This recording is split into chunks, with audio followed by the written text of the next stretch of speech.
नमो रिहन्ताणं नमो सिद्धाणं नमो आयर्याणं नमो वज्रायाणं नमो लोये सव्वसाहुणम् एष पञ्च नमोकारो सवसनो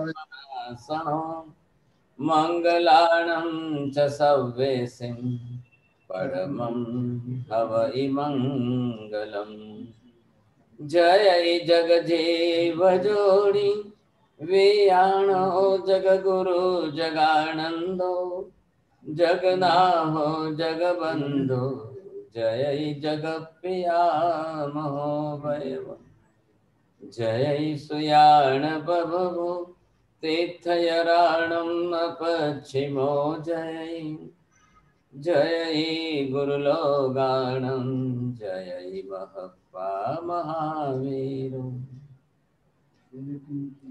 वन्दे महायशं महाभागं महावीरं महामुनिम् अमरनरराय मह्यं चरमतीर्थयरं इमासतीर्थसन् सर्वारिष्टप्रणाशाय सर्वाभीष्टार्थदायिने सर्वलब्धिनिधानाय श्री गौतम स्वामिने नमः।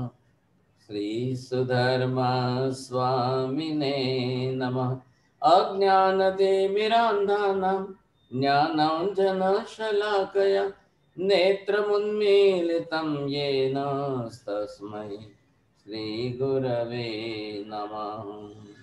100% रुपये दाखवायचे.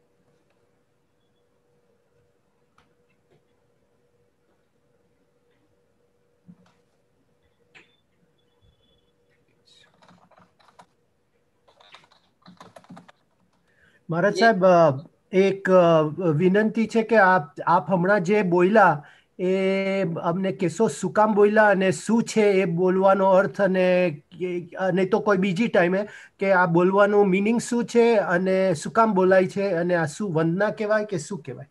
ભગવાન મહાવીર સ્વામીની સ્તુતિ કરી છે. મહાવીર સ્વામીની સ્તુતિ આપણે મંગલમાં પહેલા કરી અને પછી ગૌતમ સ્વામીની કરી, ગુરુ મહારાજને કરી.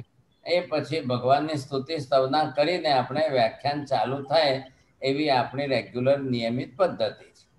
अब यहाँ पर इधर मैं समझा रहा हूँ आपको, ये अवसर्पिणी कालखंड, जो जब आप शास्त्र समझेंगे तो पूरा काल चक्र के अंदर ये आधा काल चक्र हुआ। आधे काल चक्र का नाम है अवसर्पिणी कालखंड। अब इधर का सेकंड करूंगा तब आपको आएगा उत्सर्पिणी कालखंड।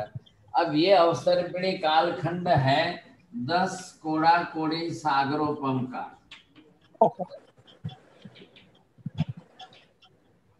अब ये 10 कोड़ा कोड़ी सागरोपम का है और इसमें पहला आरा जिसको बोलते हैं, ये मैंने लिखा है यहाँ पर पहला आरा। ये 4 कोड़ा कोड़ी सागरोपम का बीत जाता है, लेकिन अफसोस कि यहाँ पर भगवान नहीं होते हैं और धर्म नहीं होता है। भगवान भी नहीं होते हैं कभी और धर्म नहीं होता है, लेकिन सबसे मैक्सिमम बड़ा लंबा काल चक्र और इतना कालखंड आरा है, बीतता है। इसके बाद ये दूसरा आरा आता है और दूसरा आरा 3 कोड़ा कोड़ी सागरोपम का है। अब इतना लंबा असंख्य वर्षों का काल है, क्योंकि एक सागरोपम बरोबर असंख्य वर्ष होते हैं। और यहाँ पर दूसरे आरे के अंदर भी लाखों करोड़ों अरबों खरबों लोग आएंगे, जन्म लेंगे, जीवन जिएंगे और मरेंगे और चले जाएंगे। अब इधर भी क्या होता है, भगवान नहीं होते हैं और धर्म होता ही नहीं है साहब। अब आप सोचिए कितना लंबा चौड़ा कालखंड बीत रहा है और भगवान भी नहीं होते हैं, धर्म भी नहीं होता है, तो लोग क्या करेंगे। इसके बाद ये तीसरा आ रहा है। अब ये तीसरा आरा बीत रहा है 2 कोड़ा कोड़ी सागरोपम का, और यहाँ पर भी भगवान और धर्म नहीं होते हैं। अब आप इधर देखकर गिनती कर लो, 4 और 3 7 और 2 9, 9 कोड़ा कोड़ी सागरोपम, मतलब है ही टोटल 10 का। अब उसमें से 9 कोड़ा कोड़ी सागरोपम तो ऐसे ही बीत जा रहे हैं। अब इसमें भगवान होते ही नहीं, धर्म होते ही नहीं है, तो क्या होगा। लोग तो आएंगे, संसार चलेगा, आएंगे, जन्म लेंगे, जीवन जिएंगे, मृत्यु पाएंगे, चले जाएंगे। संसार तो रुकता नहीं है किसी के लिए। अब ये तीसरे आरे के लास्ट में आते आते यहाँ पर जो है एक छोटे से कालखंड के अंदर यहाँ पहले आदिनाथ भगवान होते हैं। तीसरे आरे के एंड में यहाँ पर जो है पहले तीर्थंकर आदिनाथ भगवान होते हैं। अब वो यहाँ पर जन्मेंगे, उनका 84 लाख पूर्व का आयुष्य होगा, और उनके निर्वाण मोक्ष में जाने के बाद तीसरा आरा पूरा हो गया, और फिर उसके बाद में ये चौथा आरा शुरू होगा। अब चौथा आरा 1 कोड़ा कोड़ी सागरोपम का है,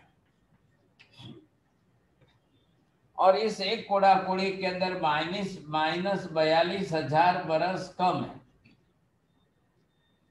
ये भी कालखंड है। अब इसके बाद में अजितनाथ भगवान यहाँ होंगे, संभवनाथ भगवान यहाँ होंगे, अभिनंदन स्वामी होंगे, 5वें भगवान, एक एक भगवान होते रहेंगे, और लास्ट में आते आते यहाँ 24वें महावीर स्वामी होंगे। अब लास्ट नंबर यहाँ पर आते आते 24वें भगवान होंगे। अब उस समय महावीर स्वामी यहाँ पर आए। ये सीरीज चली है, इसको बोलते हैं 24 तीर्थंकर भगवान की एक सीरीज चली।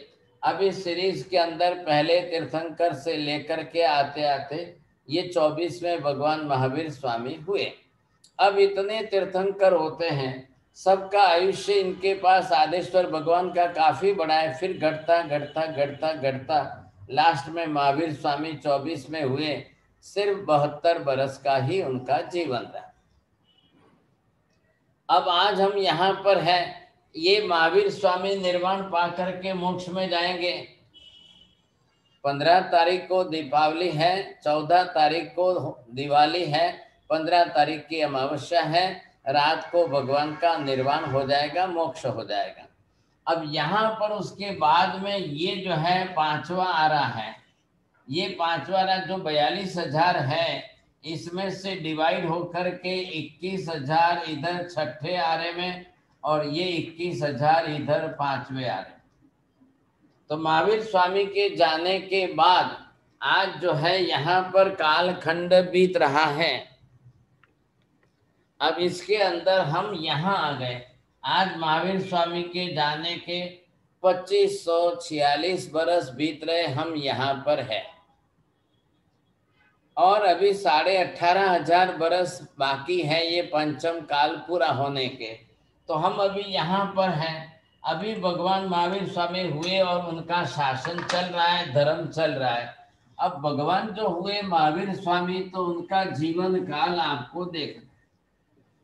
आपने देखा इतने लंबे लंबे आरे पूरे हुए, लेकिन क्या करें, जब भगवान ही नहीं होवे, धर्म ही नहीं बने, तो लोग क्या करेंगे। ऐसी स्थिति के अंदर अब हमको यहाँ पर ये देखना है कि महावीर स्वामी का जीवन जो चला है, भगवान महावीर स्वामी जो है माता के गर्भ में आए आषाढ़ सुदी छठ की रात्रि के समय, और ये 9.5 महीने का उनका काल चला। अब ये उनका यहाँ पर जन्म हुआ। चैत्र सुदी 13 के दिन भगवान महावीर स्वामी का जन्म हुआ। अब भगवान महावीर अपने जीवन काल में चलते चलते यहाँ पर आए। जब भगवान 28 वर्ष की उम्र के थे, तब भगवान के माता पिता त्रिशला देवी और सिद्धार्थ राजा का स्वर्गवास हो गया। अब भगवान ने 28 वर्ष की उम्र में अपने बड़े भाई साहब थे नंदीवर्धन, उनको विनंती की मुझे दीक्षा लेनी है। तो भाई नंदीवर्धन ने, भाई साहब ने कहा 2 बरस के लिए रुक जाओ। तो वो यहाँ पर ये 1 बरस और ये दूसरा बरस, अब ये दूसरा बरस जो है 30 बरस की उम्र का होता है। तो यहाँ ये 29वें बरस में भगवान महावीर स्वामी ने बरसी दान देना प्रारंभ किया। भगवान ने बरसी दान दे करके फिर दीक्षा ली। तो यहाँ 30वें बरस की उम्र में अब माक्षर सुदी छठ के दिन महावीर स्वामी ने दीक्षा ली। अब ये बात, अब भगवान तीर्थंकर तो नियमित दीक्षा लेंगे ही लेंगे। मतलब जैन धर्म का ये बेसिक प्रिंसिपल है, बिना दीक्षा लिए कोई भगवान नहीं होते हैं। वो खुद दीक्षा लेंगे, वो अपनी साधना करेंगे, उस साधना से उनका कर्म क्षय होगा, तब उनको केवल ज्ञान होगा, और तब जाकर के वो धर्म की स्थापना करेंगे, तब धर्म स्थायी होगा, तब हमको मिलेगा। अब इधर भगवान महावीर स्वामी ने दीक्षा ली, अब ये उनका दीक्षा का काल है। अब भगवान ने दीक्षा लेकर के करीब ये 12.5 बरस तक का काल जो है, अब उन्होंने अपनी खुद की साधना की है। अब उनकी साधना किसकी साधना है? वो कोई देवी देवताओं की साधना नहीं करते हैं, वो अपने कर्मक्षय की साधना करते हैं। अब इनको बहुत बहुत कर्म है, अब इनको भी भगवान बनना है, तो जब तक ये अपने कर्मों का क्षय नहीं करेंगे वहां तक रिजल्ट नहीं आएगा। तो इनको इतना टाइम लगा। अब इस टाइम के अंदर कितनी बड़ी साधना इन्होंने की है। एक बार 180 उपवास 24 किए, सेकेंड टाइम दूसरी बार फिर इन्होंने 175 उपवास जो है वो भी किए साहब। 175 उपवास भी 24 थे। बाद में चंदन बाला के हाथ से आहार बैर करके पारणा किया। ऐसे मासिक क्षमण कितने किए, 4 महीने के मासिक क्षमण कितने किए, फिर 2-2 महीने के, तो 12.5 बरस आप कैलकुलेशन करिए साहब। 1 बरस के 360 दिन के हिसाब से गिनती करो। अब 12.5 बरस के दिन कितने होंगे? उसमें अंदर भगवान ने 349 डेज सिर्फ पारणा किया, बाकी सब उपवास से उपवास किया। आप जरा कैलकुलेशन करके हिसाब लगा लेना, आपको ख्याल आ जाएगा। इतनी बड़ी तपस्या की इन्होंने, तब जाकर के इनका कर्म क्षय हुआ।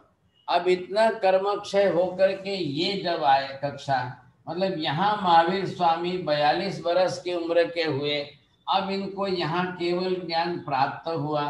अब इनका तीर्थंकर नाम कर्म उदय में आया।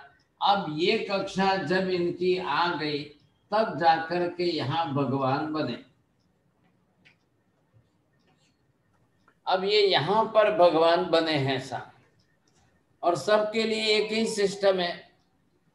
कोई भी भगवान हो, सबके लिए एक ही सिस्टम चलती है। મહારાજ સાહેબ જરા સ્ક્રીન એડજસ્ટ કરવી પડશે, તો બોર્ડ થોડુંક મોટું દેખાય છે, એટલે થોડીક દૂર રાખશો કેમેરા તો અમને બધું દેખાશે ઓલું ઉપરનું. થોડું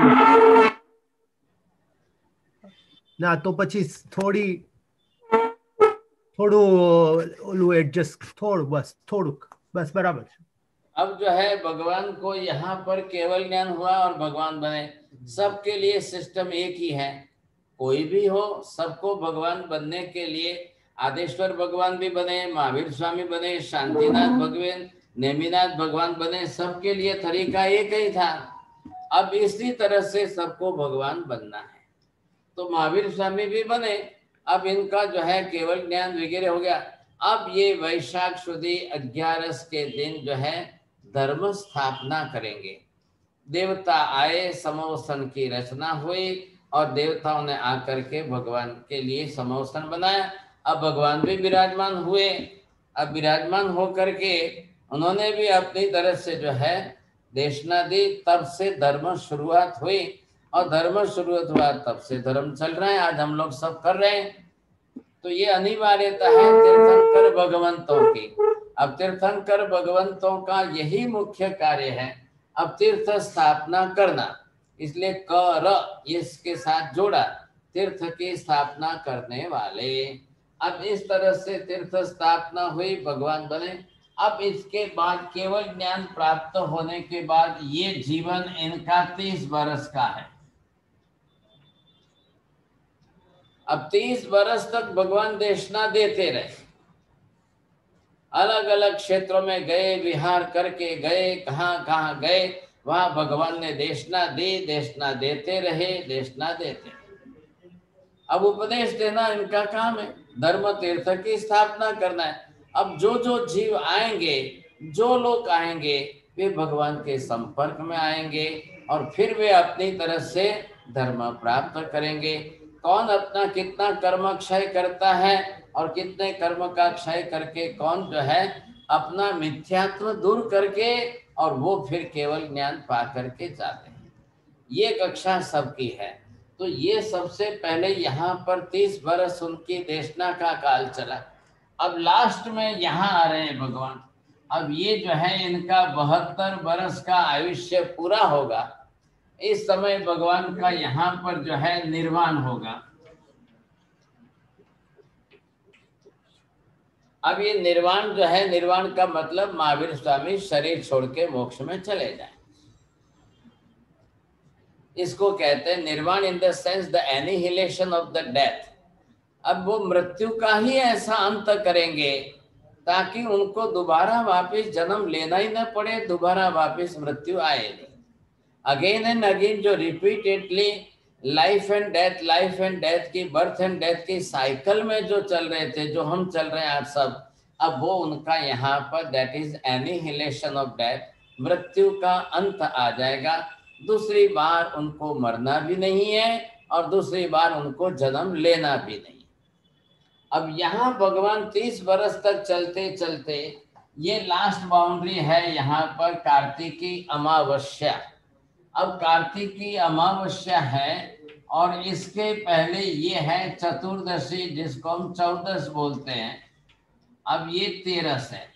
अब 13 जिसको आप लोग धनतेरस के नाम से बोलते हो, तब 13 की रात्रि से भगवान की देशना प्रारंभ हो गई। भगवान ने देखा, हाँ मेरा आयुष्य, भगवान तो वैसे भी केवल ज्ञानी है, उन्होंने देख लिया कि मेरा आयुष्य बहुत 2 दिन का बाकी है। और उस समय यहाँ पर एक पावापुरी, अपापापुरी, आज तो नाम पावापुरी बन गया, उस समय अपापापुरी नाम था। तो वहां पर जो है राजा के यहाँ पर उन्होंने चौमासा किया, अंतिम चातुर्मास है। और वहां पर अंतिम चातुर्मास के अंदर भगवान पूरे चौमासा 4 महीने देशना आदि दी सब।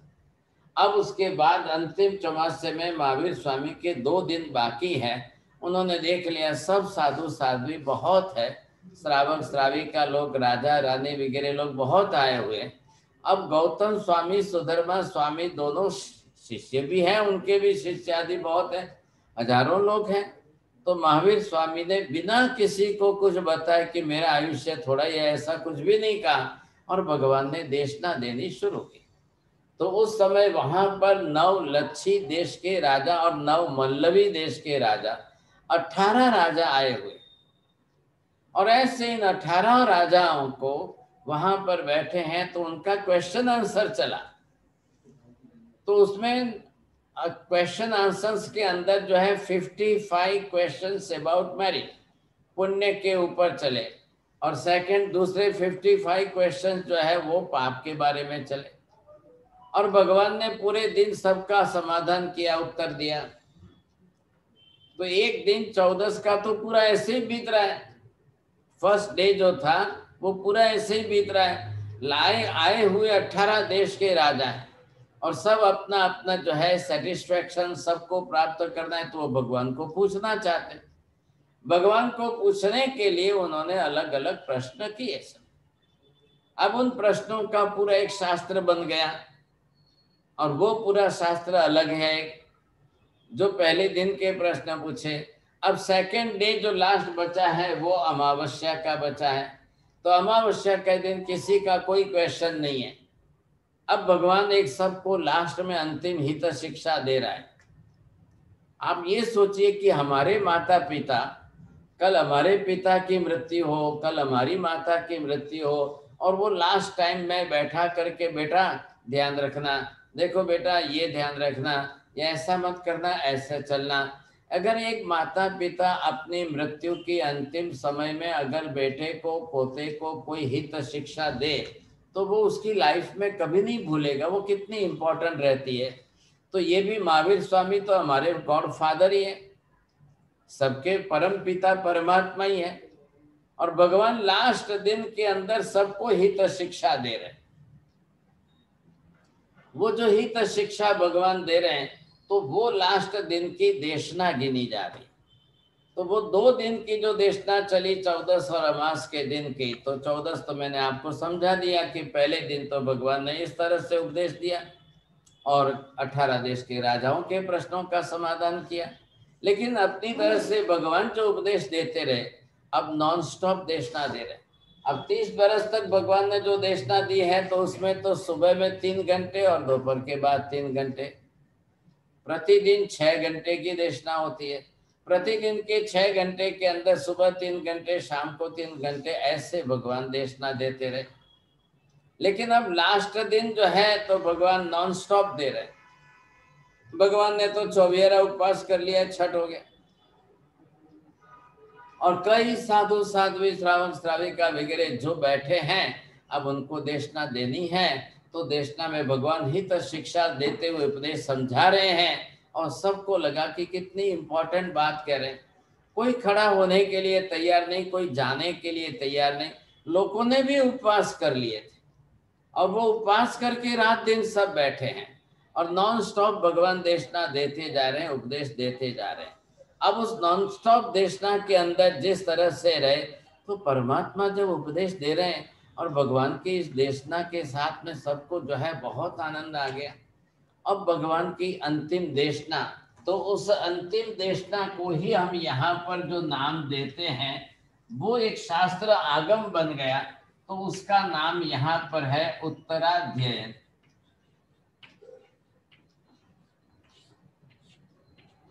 अब यहाँ पर आप देखिए 2 शब्द हैं, अध्ययन शब्द है। अध्ययन it is only for chapter, ख्याल आएगा।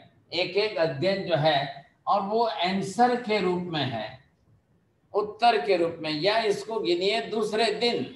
पहला दिन था पूर्व दिन, और ये दूसरा उत्तर दिन है। ये 2 मीनिंग इसके निकलते हैं, और 2 मीनिंग के अंदर तो ये हमने बोला चैप्टर है, तो दूसरे दिन के टोटल 36 अध्ययन होते हैं। ये चैप्टर एक एक सब्जेक्ट पर एक एक चैप्टर है, एक एक विषय की बात भगवान समझाते गए, कहते गए, समझाते गए, तो वो उतने चैप्टर यहाँ पर है, और इसका नाम है, ये आगम शास्त्र बन गया। अब इस आगम शास्त्र का नाम उत्तराध्ययन सूत्र आगम शास्त्र। तो हम यहाँ पर जो है, आप लोग भी सब सुनेंगे। अब कोई कहाँ है, कोई अटलांटा है, कोई न्यूयॉर्क में है, कोई न्यू जर्सी में है, कोई लंदन में है, कोई फ्लोरिडा में है, कोई वहाँ, जो भी लोग आप देश विदेश की धरती पर हो, और आप लोगों के यहाँ साधुओं का आना और वहाँ पर भगवान की देशना सुनाना, ये तो बहुत मुश्किल लगता है। लेकिन ये एक माध्यम ऐसा है कि यहाँ बैठे आप सबको सुनने का मौका मिल रहा है। अभी महाराज साहब जो है आपको व्याख्यान देते थे, उनका 18 पाप स्थान का विवेचन चल रहा था। जरा आज उनको सर्दी खांसी ज्यादा हुई, बहुत ज्यादा हो गई, तो मेरे को चांस मिला है कि भगवान की अंतिम देशना तो आपको सुना दो। अब ये मौका ये चल रहा है, और यहाँ पर हिंदुस्तान में इंडियन लोगों के लिए हमने परसों से शुरू की है, तो रोज सुबह जो है वो देशना सुनाते जाएंगे, क्योंकि 36 अध्ययन चैप्टर है। अगर डिटेल में अच्छी तरह से समझाया जाए तो 1 बरस लगता है। पूरा आगम उसके 36 चैप्टर, 36 अध्ययन, अगर सबको अच्छी तरह से सिखाया जाए, समझाया जाए, तो इसमें टाइम ज़्यादा लगता है, बरस भर का टाइम है। और मैं जरा ब्लैक बोर्ड के ऊपर डायग्राम के साथ समझाता हूँ तो डबल टाइम लगता है ऐसा। अब यहाँ पर आपको इन शॉर्ट, बहुत अच्छे संक्षेप के अंदर कुछ थोड़ा थोड़ा आपको समझाते जाऊं। अब आपको तो मैं ओरिजिनल टेक्स्ट पढ़ूंगा तो भी ख्याल नहीं आएगा, समझेंगे नहीं आप, लेकिन मैं थोड़ा डायग्राम के साथ सिखाते जाऊंगा तो ख्याल आएगा। तो यहाँ ये पहला अध्ययन शुरू हो रहा है, इस पहले अध्ययन का नाम रखा है विनय अध्ययन। भगवान ने नाम दिया कि एक सब्जेक्ट बना दिया है, एक चैप्टर का एक सब्जेक्ट बनाया है, इसका नाम है विनय अध्ययन। अब विनय अध्ययन के अंदर भगवान सबसे पहली बात करें, क्योंकि सामने सब साधु साध्वी बैठे। अब ऐसा तो नहीं है कि विनय गुण की आवश्यकता सिर्फ साधु जीवन में ही काम की है और आपके जैसे गृहस्थ जीवन में कोई जरूर नहीं है, ऐसा तो नहीं है। आपके घर में भी बुजुर्ग है, वडील है, माँ बाप है, दादा दादी है, बच्चे हैं, छोटे हैं, बड़े हैं, तो वहां भी एक रिस्पेक्ट का व्यवहार तो सबको चाहिए।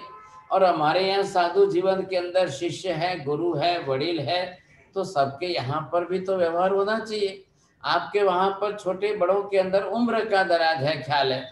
हमारे यहाँ पर उम्र बड़ी महत्व की चीज नहीं है, चारित्र पर्याय महत्व का।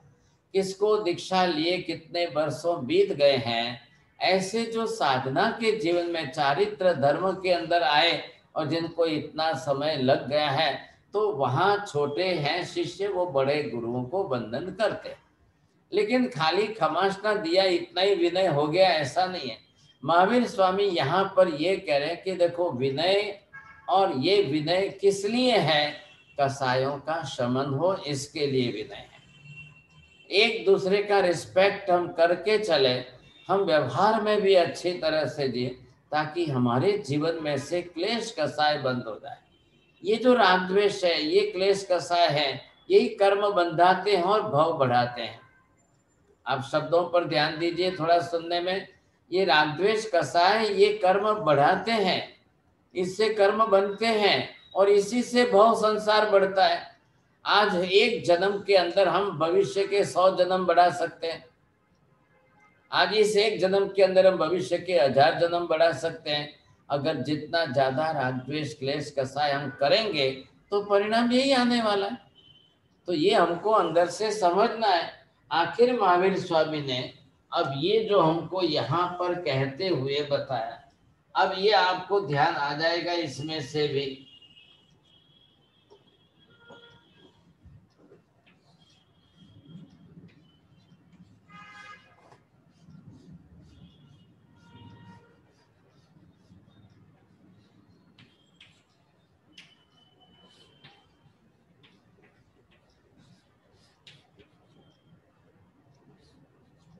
अब ये है आत्मा के लिए मोक्ष का मार्ग। हम we can say that this is the spiritual development steps. आत्मा को धीरे धीरे धीरे वन बाय वन कैसे आत्मा मोक्ष के मार्ग पर आगे बढ़ सकती है। तो यहाँ ये समझिए कि फर्स्ट स्टेप के अंदर आपको विनय का गुण लेना है। अब यहाँ विनय शब्द से आप ये समझेंगे, विनय भी आएगा, ज्ञान के साथ विवेक भी आएगा। तो विनय के अंदर हमारी, जिसको we can say this is the politeness, हमारी नम्रता है। आ गुजराती में एक कહેવત છે, બધાને ખબર હશે, નમ્યા તે સૌને ગમ્યા। आपको अगर छोटे बड़े के व्यवहार से नियमित चलो तो वहां पर विनय व्यवहार के कारण कोई राग द्वेष नहीं। अब यहाँ हमारे यहाँ तो साधु जीवन में तो क्या है, प्रतिदिन सुबह शिष्य गुरु को वंदन करे, छोटे बड़ों को वंदन करे, फिर शाम को वंदन करे, फिर पाठ लेना है तो वंदन करे, फिर पचखान लेना है तो वंदन करे। अब पूरे दिन में 4-5 बार जो है खमासना देना, वंदन करना, तो अब क्लेश कसाय की गांठ तो बन ही नहीं सकती है, रह ही नहीं सकती है। ऐसा रखना भी नहीं है हमको, क्योंकि साधक है, दीक्षा लेकर संसार छोड़ के साधना के क्षेत्र में आए। अब वो अपना भविष्य संसार बढ़ाएगा, भावी के भव बढ़ाएगा क्या? इतने भविष्य के भव उसको बढ़ाना ही नहीं है, क्लेश कसाय करना ही नहीं है, ये उसका मुख्य लक्ष्य है। अब इस पर हम देखेंगे, अगर विनयाचार ये हमारी लाइफ में आ जाए तो बहुत काम होता है। आप भी अपने गृहस्थ जीवन में रखिए, अगर प्रत्येक के घर में बेटा सुबह माँ बाप के चरण स्पर्श करे और माँ बाप से आशीर्वाद ले, बहुत बड़ी बात हो जाएगी साहब। हर एक व्यक्ति के अंदर है, छोटा बड़े को जाकर वंदन करे, बहू सास के चरण स्पर्श करके वंदना करे, नमन करे, कम से कम नमस्ते इतना तो बोल सकते हो, तो पूरे घर का एटमॉस्फेयर कितना अच्छा रहेगा। विथ ऑल द रिलेशंस, अब सोसाइटी के अंदर सोशल रिलेशन जो है, तो वहां पर भी आपकी पोलाइटनेस, संबलनेस, आपकी जो है ये आपको आपके लिए बहुत अच्छा है। देखिए, नहीं तो समाज में संबंध जो है राग द्वेष के कारण बन जाते हैं।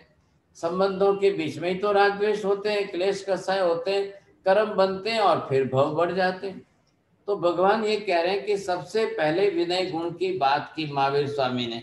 अब विनय गुण की बात में पहला श्लोक जो शुरू किया है, संजोगा विपमुख अनगारस भिक्षुणो विनयम पाउ करिष्यामि अनुपविम सुने हमें। अब महावीर स्वामी भगवान ने कहा है, देखो मैं विनय के चैप्टर के बारे में दो बात करता हूँ, थोड़ी सी आप सुनिए शांति से। आना निर्देशरे गुरुण मुवाय कारणे परिणीये असंबुद्धे अविणीयेति उच्चये। जो आज्ञा नहीं पाले, इफ द स्टूडेंट और the disciple is not obedient, अगर वो आज्ञा पालने में समर्थ नहीं है, आज्ञाकारी नहीं है, तो वो तो निरर्थक कर्म बांधता रहेगा, उसके कारण क्लेश कसाय होते रहेंगे। इसी तरह से गुरुणम उपाय कार्य, अब वो अपनी तरह से जो है गुरु के पास में ही नहीं रहे और अंतर बढ़ता जाए, दूर होता जाए, और फिर उसके जो है प्रतिकूल वर्तन करने वाला हो, गुरु से बिल्कुल अपोजिट चलने वाला हो, तो फिर क्लेश कसाय बढ़ेगा। अब ऐसी स्थिति के अंदर अगर ऐसे शिष्य आदि हैं, तो यहाँ पर भगवान कह रहे वो अविनयी कहलाता है। ये तो गुण हुआ विनय। तो अब विनय गुण नहीं लिया आपने जीवन में, वो फिर अपने जीवन में क्या अविनयी कक्षा का कहलाएगा। अविनय के कारण वो रागद्वेष करके कर्म बांधेगा। अब संसार छोड़ा है, संयम लिया है, फिर भी रागद्वेष करके क्लेश कसाय करके कर्म बांधना है। तो कर्म बांधे तो लंबे काल के कर्म बंधेंगे तो भव कितने बढ़ जाएंगे, तो ये भी सोचना है यहाँ पर। तो इसके कारण कह रहे जहां सुई पुई करनी निकम सिज्जई सवसो एवं दुस्सील पड़ी मोहरी निकल सिज्जई। अब जैसे कहा है कि आपने रास्ते पर एक कुत्ता देखा होगा या कुत्ती है, और कान सड़ जाते हैं, शरीर के ऊपर सोराइसिस हो जाता है, स्किन डिजीज हो जाता है, वो खुजलाता रहता है, खून निकलता रहता है, तो कोई उसके पास तक नहीं जाता है। वैसे जो अविनय जीव हो जाता है, वो इसी प्रकार के कुत्ते के उपमा प्राप्त करता है। अब उसको कोई पूछने वाला नहीं रहेगा। अब ऐसी स्थिति के अंदर वहां पर जो है वो बिल्कुल सड़े हुए कान वाले कुत्ते की तरह से रहेगा। तो यहाँ पर जो है सुनिया भावम सानस सुयरस नरसय विनय ठविज अपानम इच्छन तो ही हम अपनम। जो आत्मा अपनी आत्मा का हित करना, कल्याण करना चाहता है, उसको तो पहले ही विनय विवेक से ही चलना है। अब ये कहा है कि यहाँ पर वो अगर ध्यान रखे, नहीं तो फिर नीच गोत्र के कर्म बांधेगा, क्लेश कसाई ज्यादा करेगा, वो चंडाल तक के कुल में जाकर के जन्म लेगा, क्योंकि नीच गोत्र बांधेगा तो हालत क्या होगी सोचिए आप। तो यहाँ पर ये उसकी स्थिति होती है। ये आगे बढ़ करके भगवान कह रहे हैं कि अब तीनों प्रकार से, मन से, वचन से, काया से, तीनों से विनय विवेक रखो। ये नहीं कि आपने खमासना दिया और काम हो गया। मुंह में राम, बगल में छुरी भी नहीं रखनी है। आप मन के अंदर रिस्पेक्ट नहीं है और दुनिया को दिखाने के लिए बाहर जो है आप बोलो कि मैं खमासना देता हूं, तो ये तो और ही माया कपट की वृत्ति है। ऐसा तो क्रोध भी कसा है, मान भी कसा है, माया भी कसा है, लोभ भी कसा है। तो क्या करना है, तीनों प्रकार से उसको सबसे पहले गुरु की आज्ञा का पालन करना है, गुरु की सानिध्यता में रहना है, और गुरु के प्रति विपरीत वर्तन न करे। बेटा बाप के प्रति बिल्कुल रिस्पेक्ट रखे, पत्नी पति के प्रति रिस्पेक्ट रखे, घर के अंदर परिवार है, एक बहू सास की जो है इज्जत करे, उसकी आज्ञा का पालन करे, और बरोबर जो है नतमस्तक होकर के और भाषा सौम्य प्रयोग करके करे, तो किसी के घर में क्लेश कसाय होगा ही नहीं। आज तो हम देख रहे हैं कलयुग कैसा चल रहा है। साथ दो शादी हो जाती है, 2 4 5 साल तक शादी रहती है, और फिर क्लेश कसाय बढ़ता है, फिर डाइवोर्स होते हैं। अब डाइवोर्स होकर के वो उसके रास्ते, ये इसके रास्ते, ऐसे अगर क्लेश कसाय चलते रहेंगे तो कितने भाव हमारे बढ़ रहे हैं। ऐसा ऐसे ही क्लेश कसाय बढ़ते बढ़ते कितने जन्म बिगड़ेंगे, इधर जाकर के दोनों के प्रति तकलीफ होगी, और बच्चे हो तो उनके ऊपर क्या इफेक्ट होगी आप सोच लीजिए। अब वो जाकर दूसरी शादी करे, ये जाकर दूसरी शादी करे, बेचारों बच्चों का लाइफ बिगड़ता है। तो ये संसार में आजकल जो बहुत चल रहा है, बहुत चल रहा है, मतलब जितनी शादियां होती है उसके सामने हिंदुस्तान के अंदर की बात जो हम जानते हैं, यहाँ 47% डाइवर्स के परसेंटेज आ गए। अब ये स्थिति बनती जा रही है साहब, तो बड़ी विकट है। तो अब यहाँ पर महावीर स्वामी थोड़ा तत्व का उपदेश भी दे रहे। तो प्रभु ने ये फरमाया, अप्पा चैव दमे वो अप्पा हो खलु दुद्दमो अप्पा दंतो सुही होइम अस्तिम लोए परतय। हे भाग्यशालियों, आत्मा दमन करो, आत्मा को कंट्रोल में, कसायों को नियंत्रित करो, अपनी इंद्रियों को कंट्रोल में रखो, ताकि आपके जो है कर्म बढ़े नहीं और भव संसार बढ़े नहीं। बस अपादन तो सुही होई, सुख का साधन बता दिया। क्लेश कसाय घटाकर आत्मा दमन जो बरोबर करेगा वो भविष्य में कालांतर में सुखी निश्चित होगा। ये सुख की बात इन्होंने। अब आगे 16वें श्लोक में कहा, वरम में अपादंतो संयमेण तवेण माहम परेहिम दम्बंतो बंधने हिम वहेयम। अरे बहुत अच्छा हुआ कि मैंने संयम से तब से अपने आत्मा को नियंत्रित किया और इससे मेरा जो है अहित नहीं कल्याण ही हुआ।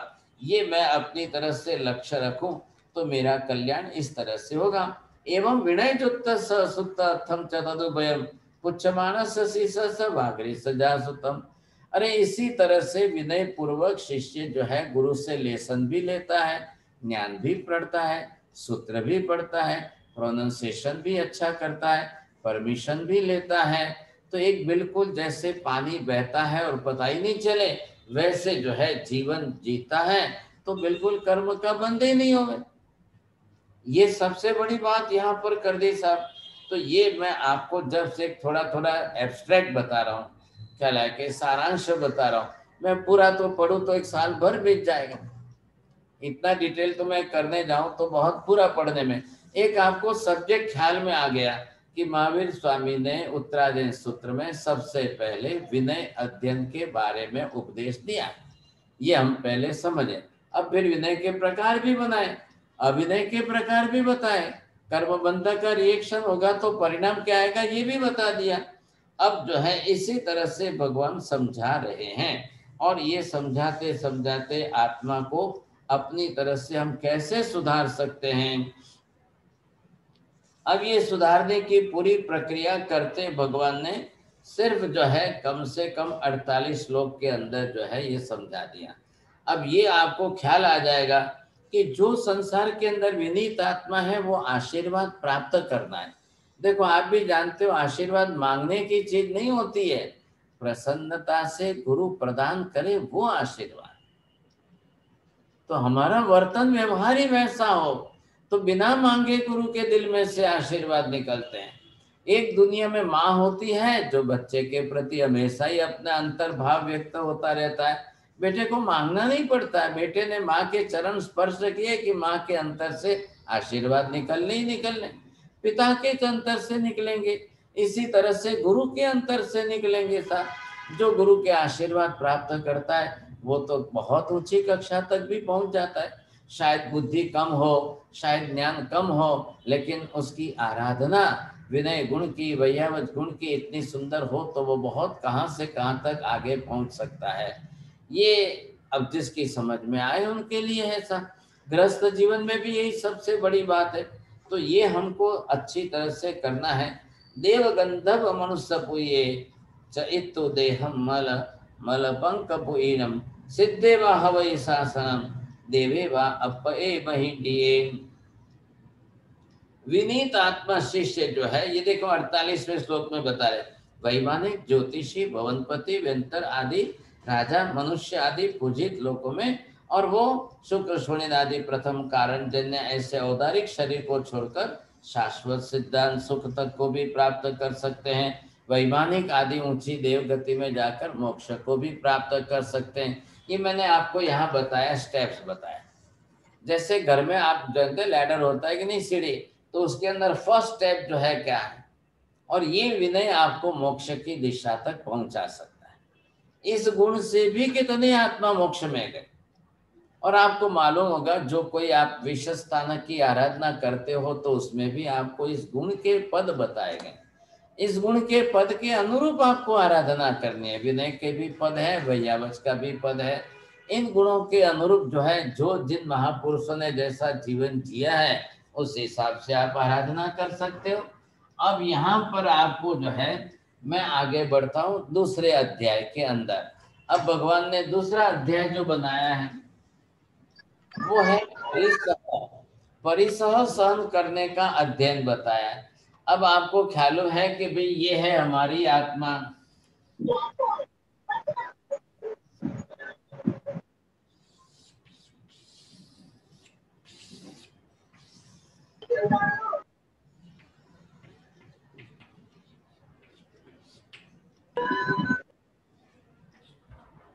अब देखिए, आत्मा ये है और ये बाहर जो है हमारा शरीर, ये हमारे पास यहाँ पर मन भी है। अब आपको ये देखना है किस तरह से कैसे कर्मों का बंध हो रहा है। अब आप देखिए कि कैसे कैसे 18 ही पाप के रास्ते हैं, और इन सब पाप के रास्तों से आत्मा में ये बाहर से हम जैसे करेंगे तो कर्म तो आएंगे ही आएंगे। अब इनको रोकना है। जैसे जैसे कर्म बनते हैं, अब इनको हम रोक सकते हैं कि नहीं रोक सकते हैं?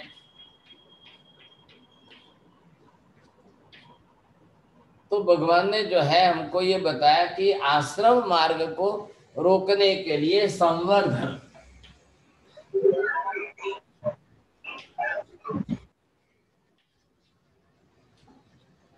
अब ये संवर धर्म जो बताया है, तो संवर धर्म के अंदर आपको करना क्या है?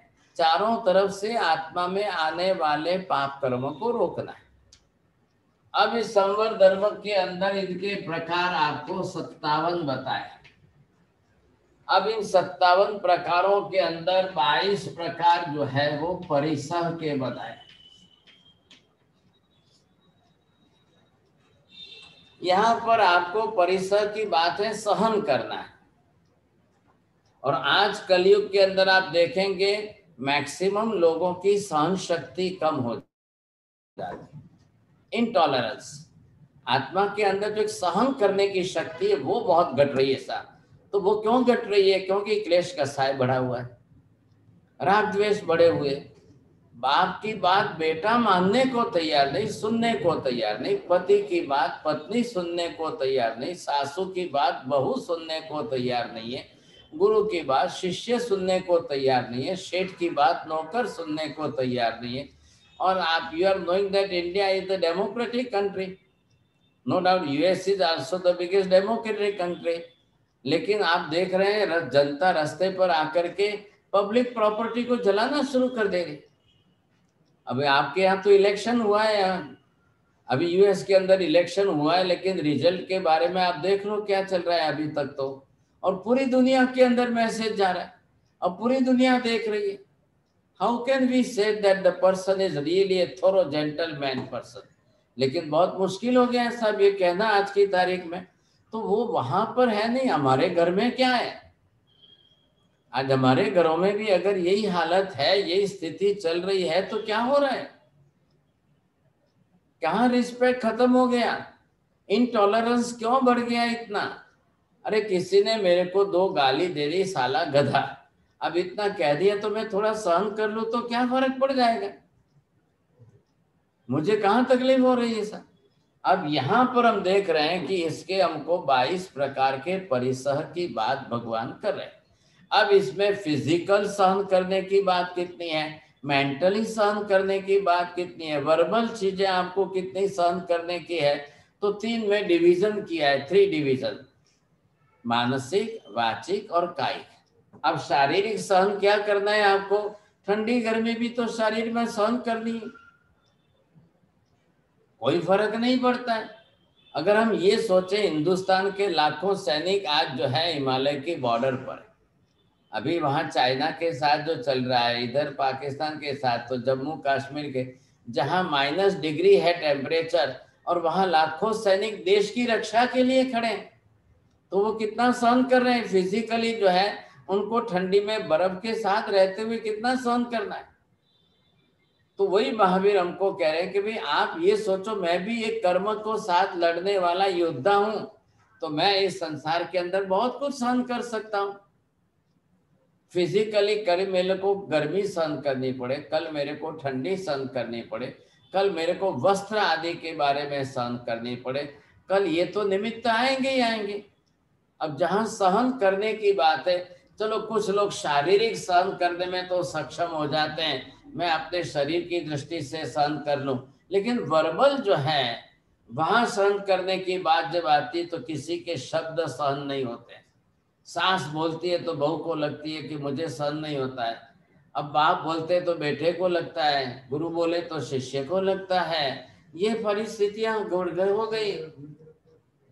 हाँ, अब ऐसी स्थिति के अंदर ये जो परिस्थितियां हैं, बिल्कुल सहिष्णुता दिन प्रतिदिन घटती जा रही है, बहुत ही परिस्थितियां विपरीत हो रही है। अब इस स्थिति के अंदर आप देखेंगे कि भगवान ये कह रहे हैं, आप जिससे जितना सहन करोगे तो ये नए कर्म आपके अंदर आने बंद हो जाएंगे। लेकिन नए कर्म को आते हुए तो रोक सकते हैं कि नहीं? ऐसे नए कर्मों को आते हुए रोकने के लिए भगवान ने इस दूसरे अध्ययन के अंदर 22 प्रकार के परिसहों को सहन करने का विषय बताया है। सब्जेक्ट यहाँ पर ये है और ये गद्यबद्ध है, तो यहाँ पर हर चीजें, अब राग भी सहन करना है, द्वेष भी सहन करना है, किसी का क्रोध भी सहन करना है, कोई मारे तो मार भी सहन करना है। अब क्या करेंगे, हम वापस दोबारा मारने जाएंगे तो कितना बढ़ेगा, दोनों पक्ष में कर्म बंधे। चलो भाई, आपने किसी ने मारी है और आपने सहन कर लिया, तो मारने वाले को ही कर्म बंधने वाला है, मार खाने वाले को तो कर्म बंध नहीं होगा। वो अपनी समता में रहकर सहन कर ले तो उसके लिए तो फायदा ही है। ये तो भी तो नियम है कि नहीं है? अब इस तरह से करते करते कल हमको पानी की प्यास लग गई और नहीं मिल रहा है तो सहन कर लिया, भूख लग गई और खाने को नहीं मिल रहा है तो भी सहन कर लिया, कल आपने 2-4 उपवास कर लिए और भूख प्यास लगी है तो भी आपने सहन कर लिया, तो आप आर्त ध्यान नहीं करोगे, ये प्लस पॉइंट आपका फायदा होगा। तो इस तरह से जो है, हम साधु संतों को विहार भी करना है। अब विहार करेंगे, 20 किलोमीटर चलेंगे, पैर भी तो दुखेंगे है, तो चलो भाई शरीर को सहन करके हमने भी अपना नियम बना लिया। आप गृहस्थी जीवन के अंदर आपने क्या बनाया, just to live with all the luxuries life. आपने ये मानसिकता बनाई कि हमको तो बिल्कुल सहन करना ही नहीं है, हमको तो लग्जरी जीना है सब। अब जो लोग जितना ज्यादा एसी यूज करेंगे तो वो तो पॉल्यूशन बढ़ाएंगे, और ग्लोबल पॉल्यूशन उनके कारण कितना बढ़ेगा, और उनके फिजिकल डिस्टर्बेंस हो जाएंगे। जिनको ज्यादा एसी की आदत होती है उनको डायबिटीज जल्दी होता है, जिनको फ्रिज में से फटाक निकाल कर ठंडा खाने की आदत होती है उनको डायबिटीज जल्दी ज्यादा होता है, ये बीमारियां लग जाती है आपको। तो ये भी आपको सुनना सोचना है कि हम शरीर ऐसा बनाइए कि जब ठंडी गर्मी भूख प्यास कुछ भी आ जाए हम आसानी से सहन कर सके, ऐसा जीवन बनाने में फायदा है। मानसिकता ऐसी बनाइए, बिल्कुल मेंटल लेवल ऐसा बनाइए कि मैं किसी के कटु शब्द भी सहन कर सकूं, मुझे कोई तकलीफ नहीं होगी, मैं किसी का प्रतिकार करके उसके सामने गलत जवाब न बोलूं, मैं गाली गलौज की गंदी भाषा बोल करके मैं किसी का मन नहीं दुभाऊं। Why should to use the abusing language? Why should not to use the respective language? क्या फर्क पड़ता है साहब, हम किसी के प्रति आप शब्द से ऊंची और अच्छी भाषा बोल दो तो आपके लिए कोई वोकेबुलरी में शब्द कम तो नहीं हो रहे हैं, कहाँ कम हो रहे हैं साहब? तो why should not to use the respective language, the sweet language? देखिए, बहुत बोलना आसान है, मैं यहाँ बैठा हूँ व्याख्यान देता हूँ, मेरे लिए भी बोलना आसान है, और जब क्लेश कसाय की बात होती है, निमित्त आते उस समय मैं भी कंट्रोल न करूँ तो मेरे को भी कर्म बनेगा। भाई कर्म तो किसी के सगे नहीं लगते ना, कर्म तो कोई भी बांधे कहीं भी बांधे सबको बंध में होते। ऐसी कक्षा के अंदर यहाँ पर भगवान ने एक बहुत अच्छा उपदेश दिया। अब जो लास्ट में क्या करे, मित्तवम नायम होई उच्चा गोये वन्नवम अपायं के महापन्ने अभिजाए जसो बले। अब देखिए, मित्र आदि स्वजन वाले और उच्च गोत्र वाले, प्रशस्त शरीर की कांति वाले, निरोगी महान प्रतिभा वाले, विनीत यशस्वी और कार्य करने में सामर्थ्य वाले प्रमाण ऐसे देवदश जो है देव 10 अंग वाले मनुष्य बनते हैं। तो जो अच्छी तरह से परिसर सहन करे उनके लिए ये बहुत अच्छा निमित्त है कि वो इस कक्षा को, उच्च कक्षा को प्राप्त कर सकते हैं। तो ये यहाँ पर आपको मुख्य बात हुई दूसरे अध्ययन की कि जिसमें हम कितना सहन कर सकते। आज लोगों के अंदर सबसे बड़ी समस्या बढ़ती है, और ये कलयुग है, सब ध्यान रखना। अब इस कलयुग के अंदर और गिरता काल आएगा। कलयुग कितने वर्षों का, अभी मैंने आपको बताया था यहाँ पर 21,000 वर्षों का, और 21,000 वर्षों में से अभी तो केवल 2546 ईयर आर पास्ट। अब इतने 2546 वर्ष ही बीते हैं। अब 2100 ईयर्स, मतलब आप ये देखिए कि 21,000 ईयर में से आप खाली 255 माइनस करो तो अभी 18,500 बरस हमारे लिए ये कलयुग निकालना बाकी है। और आज की परिस्थिति आप देख रहे हो चारों तरफ क्या हालत हो रही है, कैसी हालत हो रही है। तो 2,500 साल के अंदर आज हमको कलयुग ऐसा दिख रहा है। तो आप कल्पना करिए, you can imagine that after 18,000 years हम कैसे निकालेंगे। तो धर्म हमको खाली क्रियाकांड में ही नहीं रखना है, धर्म को हम जो है अपने लाइफ के अंदर प्रैक्टिकल रखें। अगर घर के अंदर वडील भी इस तरह से करेंगे तो छोटे भी देख करके करेंगे, वो भी रिस्पेक्ट रखेंगे। एक घर का एटमॉस्फेयर बनता है, और घर के एटमॉस्फेयर में सब समझ जाते हैं कि नहीं, our atmosphere of the home it is of this type. वडील, हमारे बड़े बुजुर्ग जो हैं वो भी इस लैंग्वेज को यूज करते हैं, तो हमारे छोटे जो हैं वो भी जो है घर के अंदर ऐसी अच्छी भाषा बोलेंगे। नो वन यूज द बिल्कुल एब्यूजिंग लैंग्वेज। कोई घर के अंदर कोई खराब भाषा, अशुभ भाषा, गलत भाषा, गाली गलौज की भाषा बोलना ही नहीं है। इंसल्टिंग लैंग्वेज हमको यूज करनी नहीं है, नहीं तो लोग खुद अपनी तरफ से नीच गोत्र कर्म बांधेंगे, नीच गोत्र कर्म बांधेंगे, और भविष्य के अंदर कितने जन्मों तक जाके उनको नीच गोत्र में जन्म लेना पड़ेगा। ये कक्षा आएगी सर धीरे धीरे। अब यहाँ पर महावीर स्वामी तीसरा अध्ययन कह रहे हैं। चतुरंगी अध्ययन जो है बहुत छोटा सा चैप्टर है एक, लेकिन इसमें भी भगवान हमको बात समझा रहे हैं। अब आप ये देखिए कि किस तरह से जीवों को संसार के अंदर ये जन्म मरण का चक्कर चलता है, और जिन जन्म मरण के चक्र के अंदर जीवों को कैसे मिलता है। अब यहाँ पर जो जीव हैं, अब वो अपनी तरह से इसमें से निकल करके संसार की 4 गति में परिभ्रमण करे। अब आप ये सोचिए कि जिन जीवों को संसार में परिभ्रमण करना है, और वो अगर आकर के करते करते कैसे इन चारों गतियों के अंदर जाए। अब यहाँ पर मैंने 4 गति बनाई, देखो ब्लैक बोर्ड पर आपको दिख रहा है। अब ये है नीचे की तरफ जाने वाली नरक गति,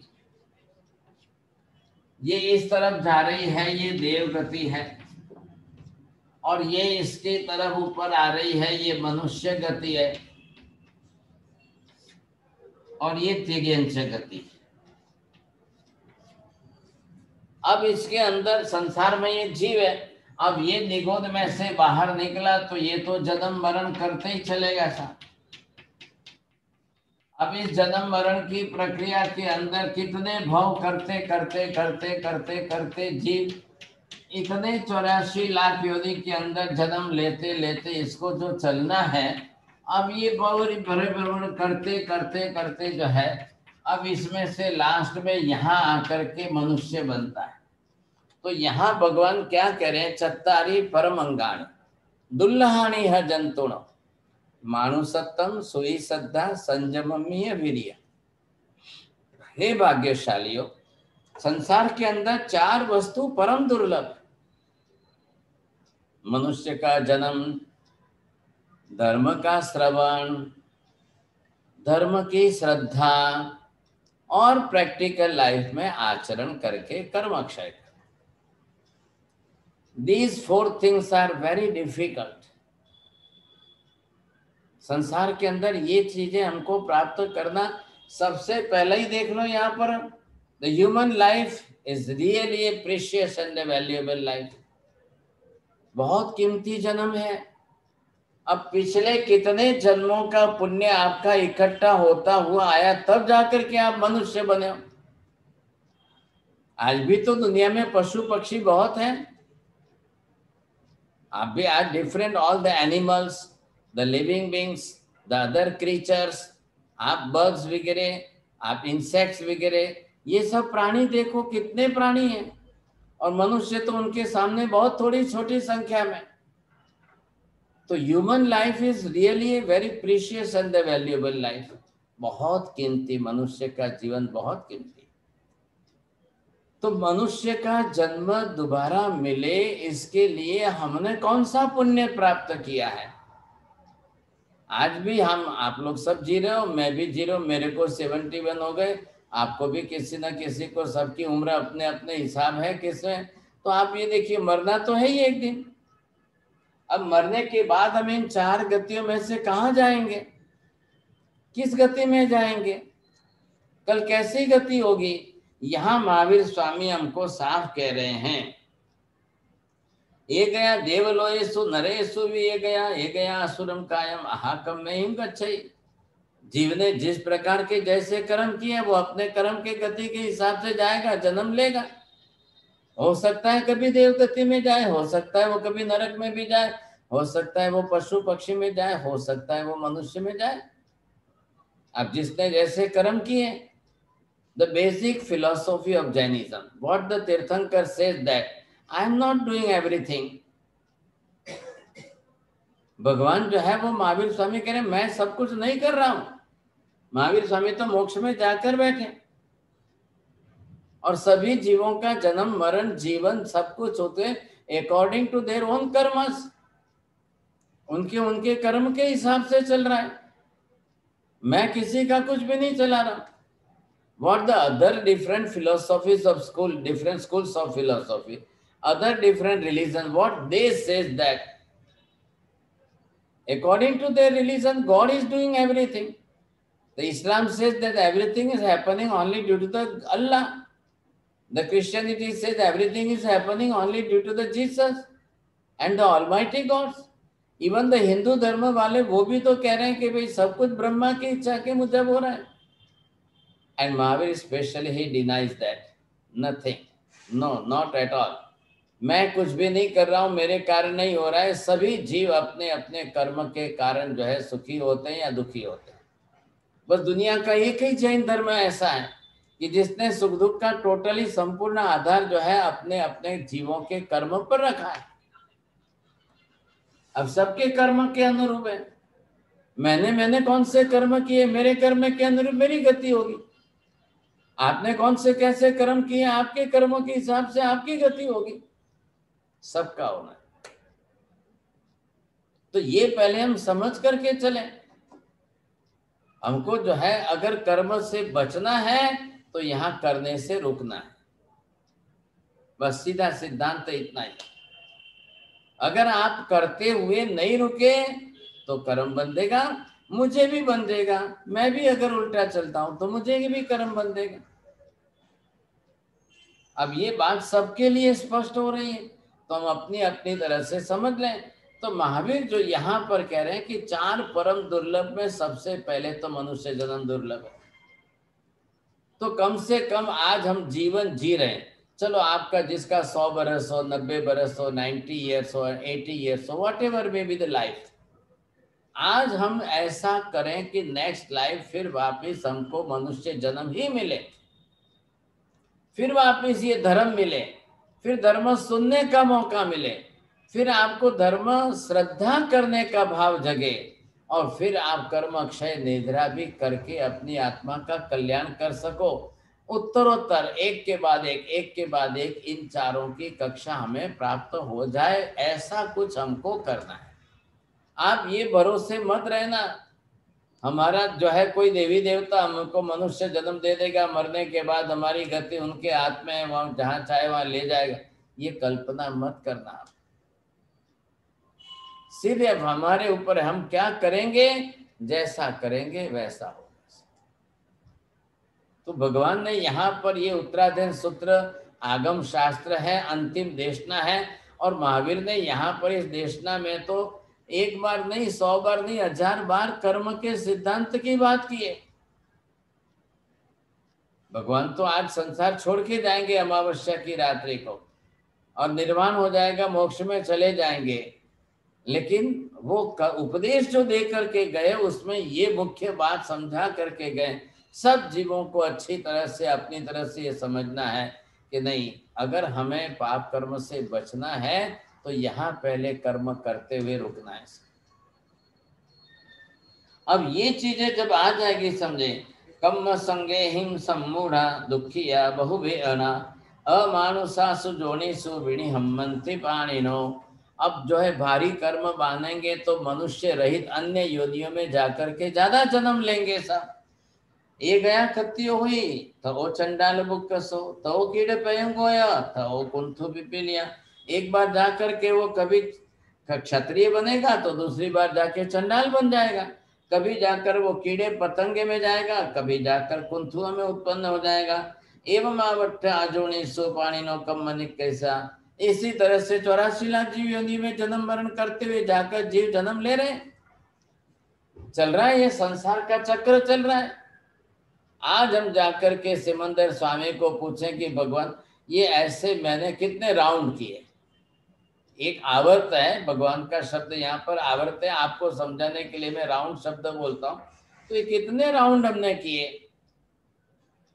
अब इतने राउंड के अंदर मैंने एक एक जीव ने एक एक राउंड में अनंत जन्म किए। अब अनंत जन्म जन्म तो बदलेंगे ही बदलेंगे। आज इतनी प्रीशियस वैल्यूएबल लाइफ है। अभी आप देख लो कोविड-19 के कारण जो है 10 लाख 11 लोग तो यूं मर गए। रोज कितने एक्सीडेंट में रोज कितने मर रहे हैं सब देख लो आप, सुसाइड करके कितने मर रहे हैं। अब वो तो लाइफ की वैल्यू कोई समझने को ही तैयार नहीं। बस एक छोटा सा निमित्त आ गया, क्लेश कसाय के निमित्त आ गए, कोई धन पैसे की बात आ गई, कोई लेन देन के व्यवहार की बात आ गई, लोग यूं सुसाइड करके आयुष्य पूरा कर रहे हैं। अब वो जीवन की कीमत समझे तो ख्याल आए। आज जहां वॉर चल रहे हैं तो वॉर के अंदर क्या है, आज के वॉर तो कैसे हो गए, अब वो सीधी बात है, एटम बॉम्ब की बात करते हैं, अणु बॉम्ब, परमाणु बॉम्ब, न्यूक्लियर बॉम्ब की बातें करते हैं। अब वो इसी तरह से लाखों लोगों को मारने की बात कर रहे हैं, तो परिणाम क्या आएगा। फिर कल नरक में जाकर के करोड़ों वर्षों तक उनको जो है अपने किए पाप कर्म की सजा भुगतनी पड़ेगी, तब क्या हालत होगी। तो ये यहाँ पर भगवान ने हमको बहुत अच्छी तरह से समझाया। मानुसत्तमी आया हो जो दमम सोच सद है तबस्सी वीर्यम लद्दुम संगुड़े निधुए दुए। अब एक के बाद एक के बाद एक की जो आपको स्पेशली आखिर बात बताइए, तो यहाँ आपको ये समझना है कि हम किस तरह से आगे बढ़े। ये आत्मा के लिए नंबर 1, ये पहले मनुष्य जन्म।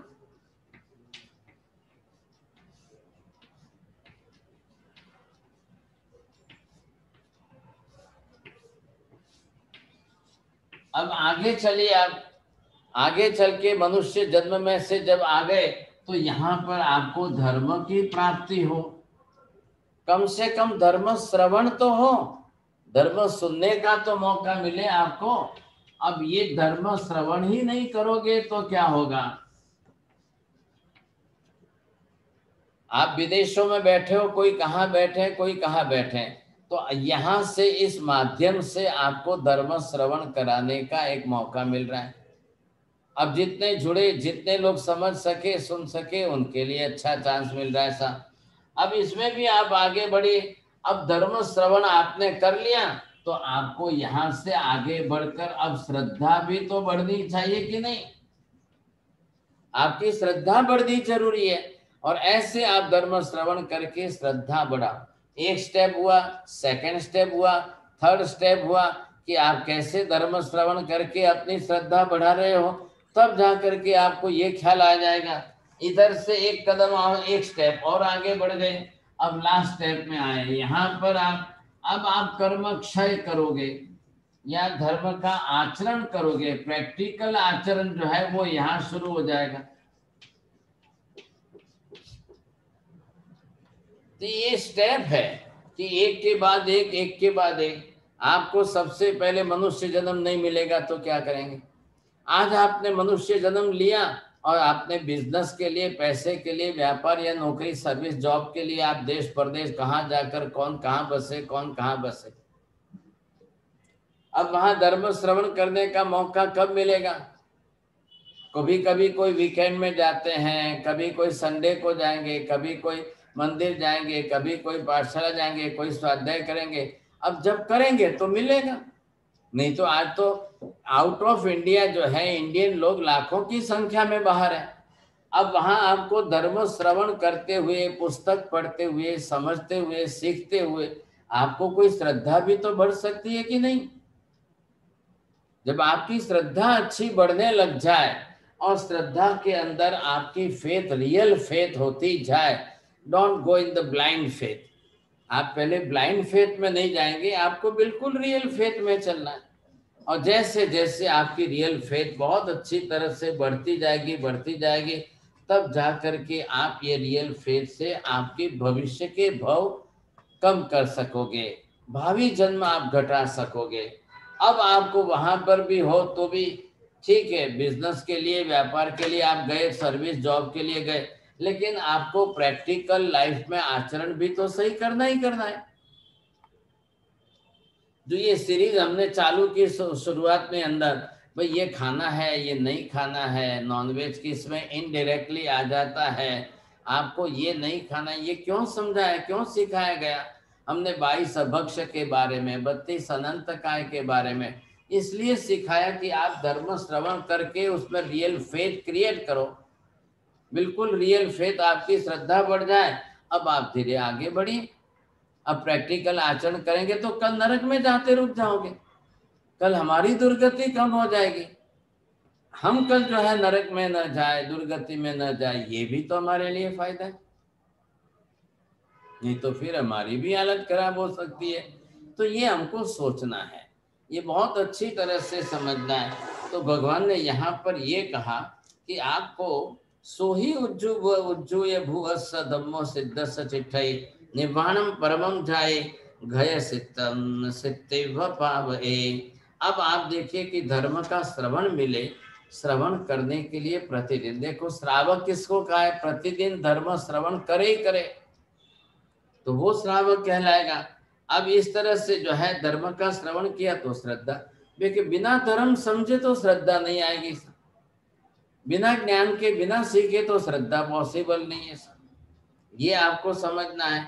अब इस तरह से मित्तवम न एवं होई उच्चा गो ए वन्ने अपायं के महापन्ने अभिजा एजसो बले।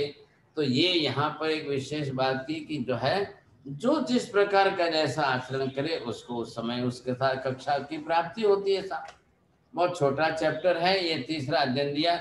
अब मैं एक और लेता हूँ, चौथा अध्ययन 4 है।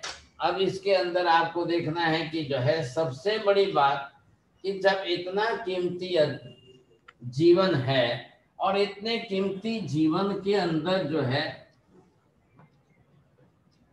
अब इस चौथे अध्ययन का नाम है प्रमाद।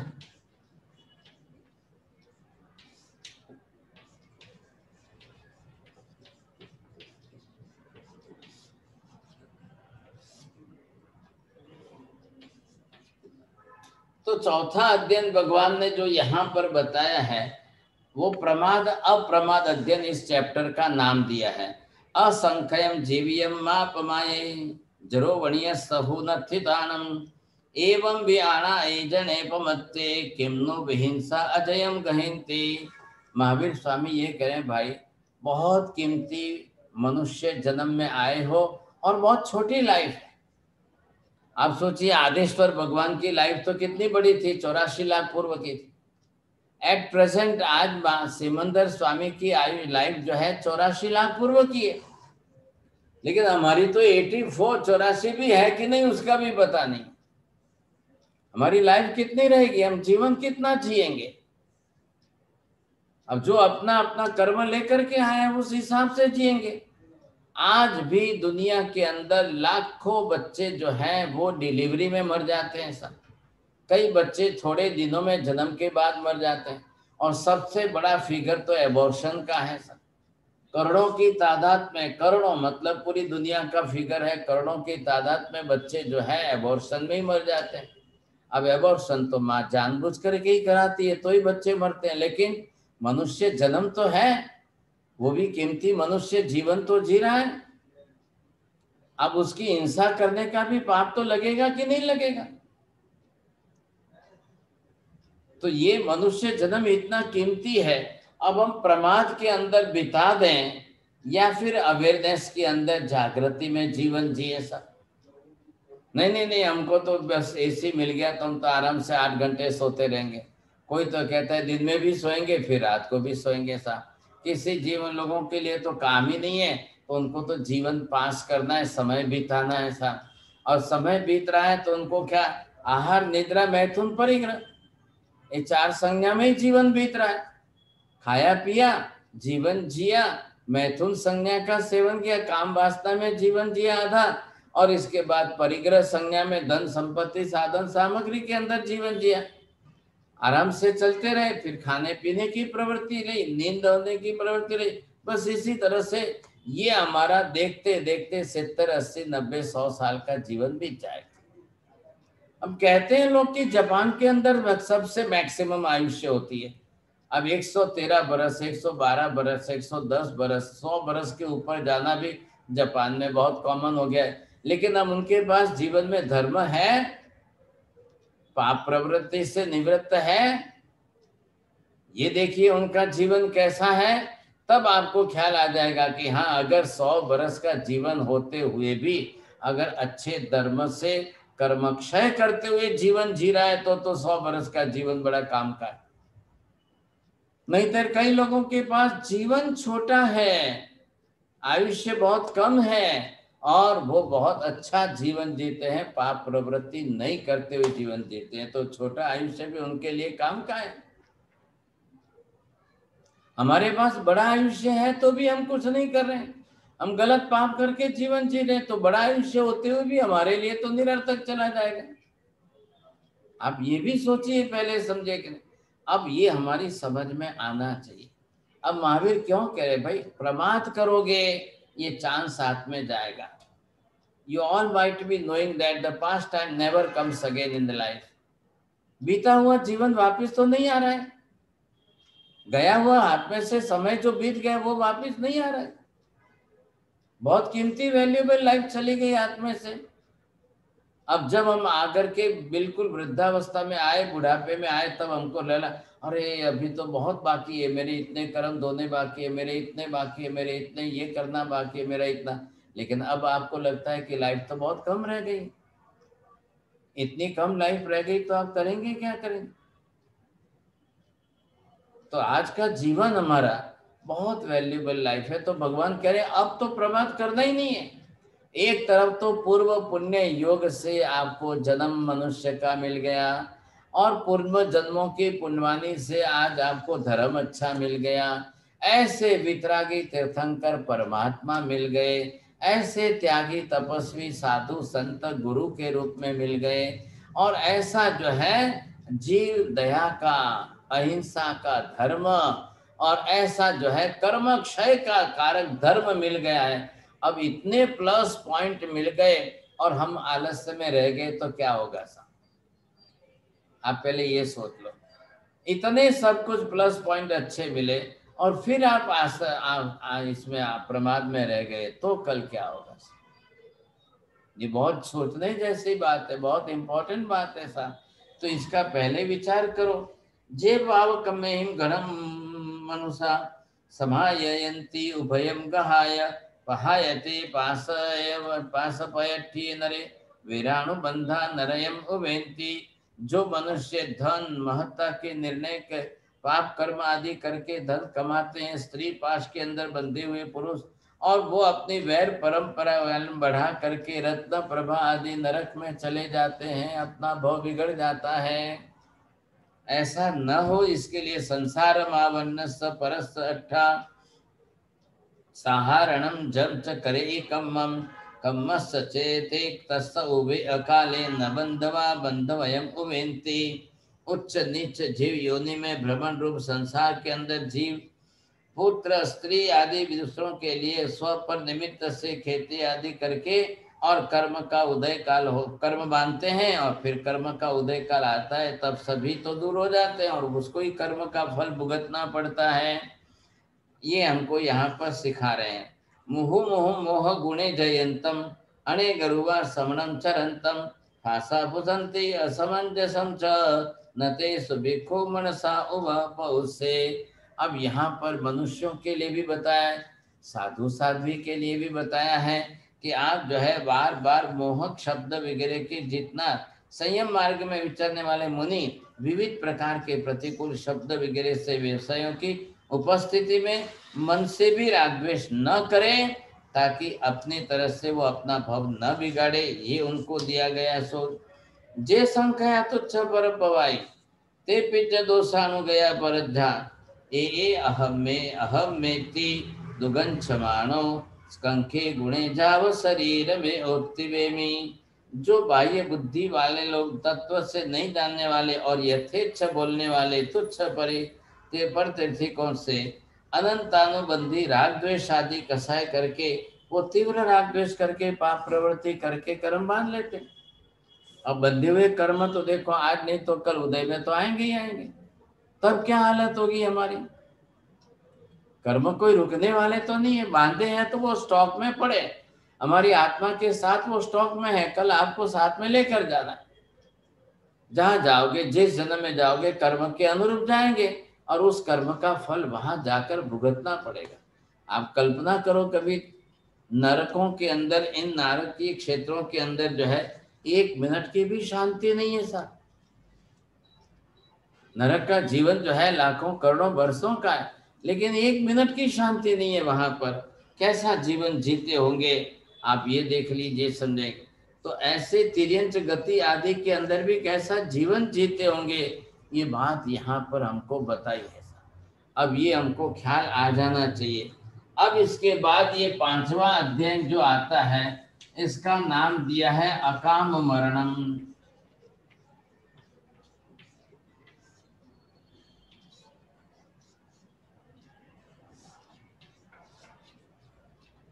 एक 5वां चैप्टर जो है अध्याय इस विषय का दिया है। अब आपको इसमें साफ समझना है, देखो मरना तो सबको है, जीवन जो हमारा जिस तरह से चल रहा है एक दिन हमारा जो है मृत्यु तो होने ही वाली है। अब आपने जन्म लिया, संसार में आए, जन्म लेकर के जीवन जी रहे हैं और इस जीवन के अंदर ये निश्चित है कि जन्म लिया है तो मृत्यु अवश्यम भावी, इट्स कंपल्सरी। अब कब होगा, कितने दिन होगा, हम कितना जीवन जिएंगे और कितने काल तक जिएंगे। हो सकता है कि कोई 100 बरस जिए, कोई 90 बरस जिए, कोई 80 बरस जिए, कोई 70 बरस। तो आप खाली वर्षों की गिनती मत करिए, ऊंची गुणवत्ता का जीवन जिए, अच्छी ऊंची गुणवत्ता का जीवन जीते हुए अगर हम चलते हैं तो हमारे लिए बहुत ऊंची बात है, नहीं तो फिर जीवन हाथ में से बिगड़ जाए। वर्तमान जन्म जिसने बिगाड़ा उसके भविष्य के एक साथ में अनेक जन्म बिगड़ जाते हैं, ये भी हमको ध्यान में रखना है। तो ये यहाँ पर जो है अलग से हमको यहाँ बात कही है भगवान। तत्थिमं परमं ठाणं महावीरेण देशियम काम गिद्धे जहाँ बाले विषम कुरा एवं। अब भगवान ने एक बात कही कि भाई सबसे पहले ध्यान रखो, जो है बस वो केवल जो काम वासना विकारों के अंदर आसक्त रहते हैं उनका जन्म जल्दी बिगड़ता है। तो विषय वासना की काम संज्ञा के विकारों में अगर हम जीवन जी रहे हैं तो फिर जीवन व्यर्थ जाता है, बिगड़ता है। जे गिद्धे काम भोगे सो एगे कूड़ाय गच्छई न मे दिठे परम लोए चक्षु दिठा इमारईं।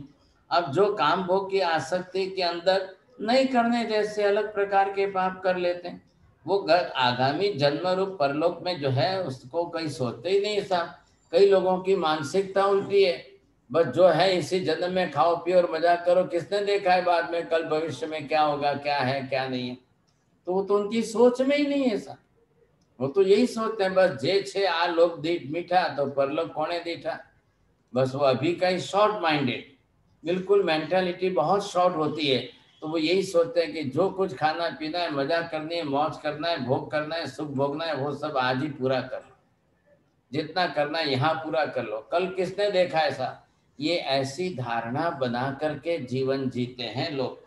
तवो पुट्ठो अयंकेणम गिलानो परितपई पमियो परलोगस कम्मानु पे ही अपनो। अब आप पाप कर्मों को संयम करने के बाद जारे जब बाल जीव जीवलेन शूल विसुचि का कई रोगों से घिर जाते हैं और बीमारियां लेकर के जीवन जीते हैं। अब उनको बेचारे को आर्थ ध्यान होता ही रहता है। कई लोगों की बीमारियां आयुष्य भर तक पूरी नहीं होती है। अब किसी को पैरालिसिस हो गया, किसी को कुछ हो गया, किसी को कुछ हो गया, तो वो अपनी बीमारियों में जीवन जिएंगे, समझे। अब क्या करेंगे, जीवन लंबा खींचे तो क्या करें, वो अपना आयुष्य उसी तरह से बिताते रहते हैं। अब तो ते मरणन तम में बाले संत सही भया अकाम मरणम मरे दुत्ते या कल्याण। अब वो ऐसे बेचारे जो है अकाम मरणम मतलब असाध्य रोगों की उत्पत्ति में पश्चाताप करते हुए मरने हैं, और उसकी उपस्थिति के बाद जीव नरक गति आदि में जाने के भय से डरते। ये यहाँ पर बेसिक श्लोक है, मैं थोड़ा सा शॉर्ट में आपको समझा रहा हूँ। सभी श्लोक तो मैं नहीं पढ़ सकता हूँ, शॉर्ट में थोड़े थोड़े आपको बता रहा हूँ। तो ये कई बार जो अकाम मरणम, काम इच्छा रख करके, अपनी इच्छाओं को रख करके पूरा जीवन बिताओ मत।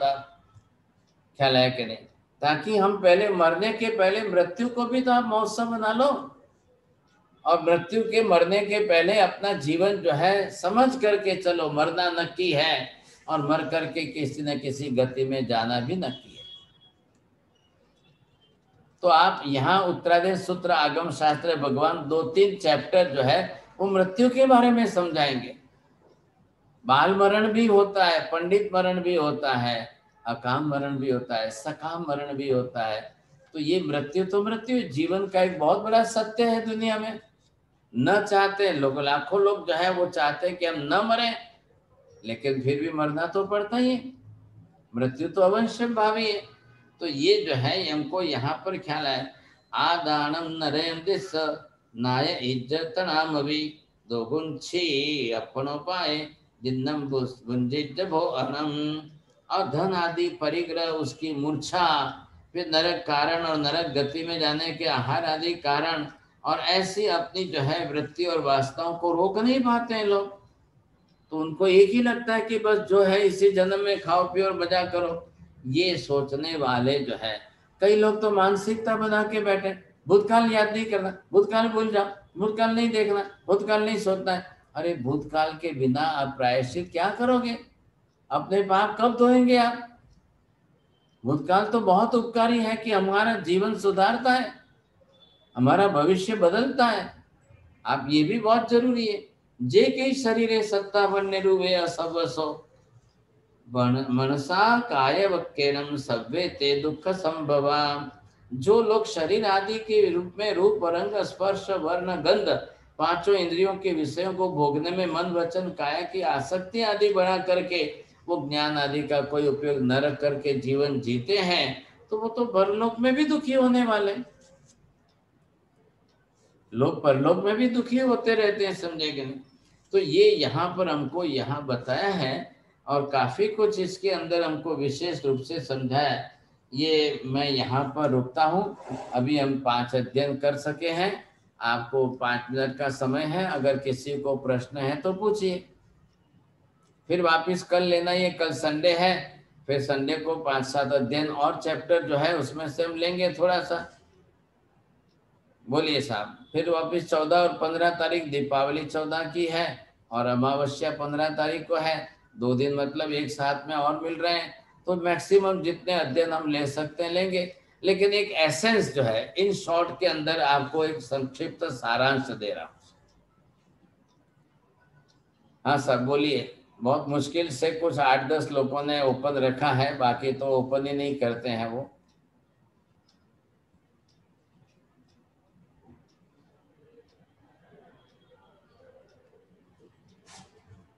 हाँ जी पूछिए साहब, किसी को पूछना है तो।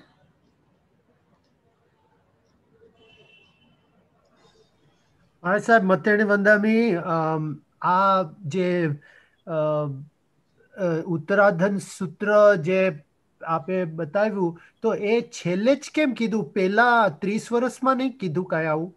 30 वर्ष में भगवान ने बहुत देशना दी है। मैंने पहले ही आपको शुरुआत में ही समझाया, 30 वर्ष तक भगवान देशना देते ही रहे, लेकिन ये है कि वो लास्ट में अपने एक एब्स्ट्रैक्ट दे करके जा रहे हैं, उपदेश दिया है। अब माँ बाप जो है बेटे को 50 वर्ष तक कहते ही है ना घर में, फिर आप मृत्यु के समय में अंतिम शिक्षा, हित शिक्षा क्यों दे रहे हो? काका તમારા લોજિક બહુ કઈ હાર્વર્ડ યુનિવર્સિટીમાં કે ઓક્સફોર્ડ યુનિવર્સિટીમાં ક્યાં ભણ્યા છો? તમારા બહુ લોજિક જે છે બહુ વિચારની હોય છે। हाँ जी बोलिए, છે કોઈને પ્રશ્ન? મિચ્છામી મિચ્છામી દુક્કડમ ભૂલ हाँ થઈ। बोलो बोलो।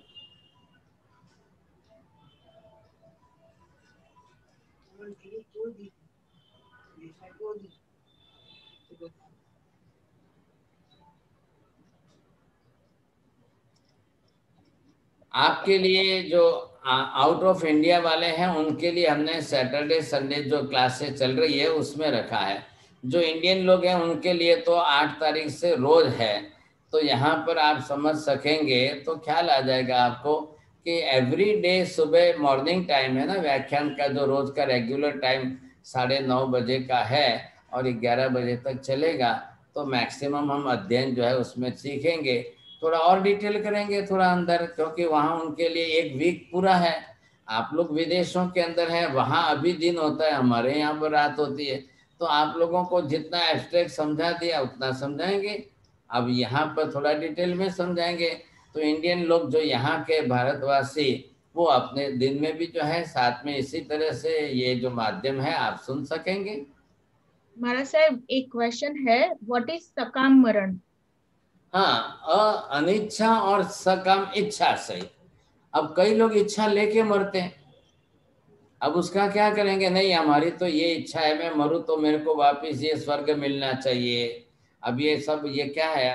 Militant, all the militants, those who are doing and those who are killing others and they are also dying. तो वो क्या सोचते हैं कि उनकी भाषा में, उनके मतलब जो उनकी इस्लामिक लैंग्वेज है, वो 72 हुरों को मिलना, वो स्वर्ग प्राप्त हो जाएगा। मेंटली उनको प्रिपेयर कर रहे हैं कि आप इतने काफर को मारोगे और फिर आपको स्वर्ग मिल जाएगा, अल्लाह आपको सब सुख दे देगा। ये जो सकाम है, कोई इच्छा मत रखो। आप मृत्यु के पहले अपनी इच्छा सब पूरी करके यहाँ पर, मतलब सब इच्छा तो पूरी होनी संभव नहीं है संसार में, कहाँ से किसकी सब इच्छाएं पूरी होगी? मोहनीय कर्म जो है वो इच्छा जगाता है और अंतराय कर्म आकर के इच्छा को रोकता है। तो हमारे तो दोनों ही कर्म है। अब जो इच्छाएं बनेगी बढ़ेगी वो तो सबकी मोहनीय कर्म के उदय से बढ़ने वाली। अब जिसका जितना कर्म प्रबल होगा इच्छाएं बढ़ती जाएगी, लेकिन अंतराय कर्म भी तो सामने है सबके, सबकी सब इच्छाएं पूरी नहीं हो पाती है।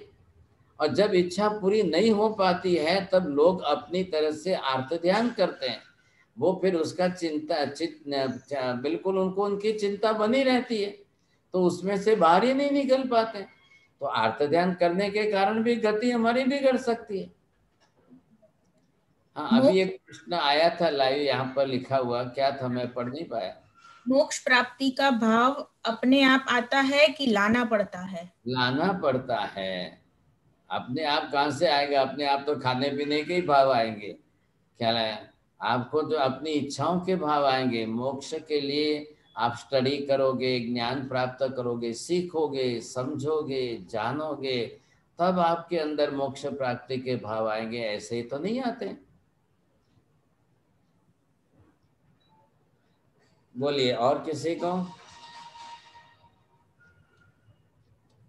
So Mara Sahib ji, the question is, so is it wrong to have a desire of going to Siddha Kshetra? हाँ Is So the question is it wrong to have a desire of going to Siddha Kshetra? हाँ, तो ऐसी इच्छा रखने से कोई थोड़ी सिद्ध क्षेत्र मिल जाता है। सिद्ध क्षेत्र की आपकी इच्छा हो तो उसके अनुरूप आपका आचरण होना चाहिए कि चलो हाँ मुझे सिद्ध क्षेत्र, लेकिन आज पंचम काल के कलयुग में सिद्ध क्षेत्र पॉसिबल नहीं है, मोक्ष तो पॉसिबल नहीं है। तो चलो महाविद्या में जाकर जन्मे, वहाँ पर हमको जो है धर्म मिल जाए, वहाँ पर हम आराधना करके कर्म क्षय करके सिद्ध को प्राप्त करें, मोक्ष को जाए, बहुत अच्छी भावना है, ये गलत नहीं है। लेकिन उसके सामने प्रैक्टिकल, अब ऐसी इच्छा रख करके मरने से थोड़ी हो जाएगा। तो ये यहाँ पर क्या है कि भाई आप संसार की भौतिक पौद्गलिक इच्छाओं को रखकर मत मरो। अब कल कोई कहे कि मुझे तो प्राइम मिनिस्टर बनना है, कल कोई मुझे कहे कि प्रेसिडेंट बनना है, कोई कल मुझे कहे कि भाई मुझे तो स्वर्ग मिलना चाहिए, कल कोई इच्छा रखे कि इतना सब कुछ, तो ऐसी सब इच्छाएं फिर वो आपको तकलीफ देगी।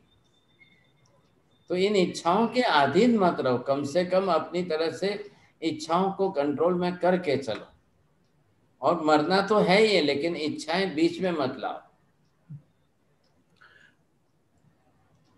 बोलिए। और महाराज साहेब, मिच्छामी दुक्कड़म પહેલેથી કહી દઉં છું જો પ્રશ્ન ઉલટો હોય તો, પણ आपने बताया कि ज्ञान तो जरूरी है बिल्कुल श्रद्धा करने के लिए, लेकिन बहुत ज्यादा ज्ञान क्या प्रमाद कर सकता है? ज्ञान का प्रमाद हो सकता है क्या बिना आचरण के?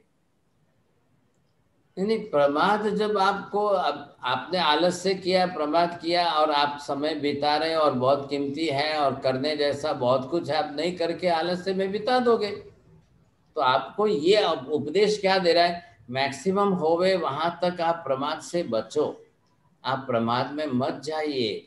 आप वैल्यू समझेंगे तो आप खुद बच पाएंगे। ये आपके लिए बात काम की जा रही है और कुछ नहीं। आप थोड़े साथ में इसका आशय भी समझो।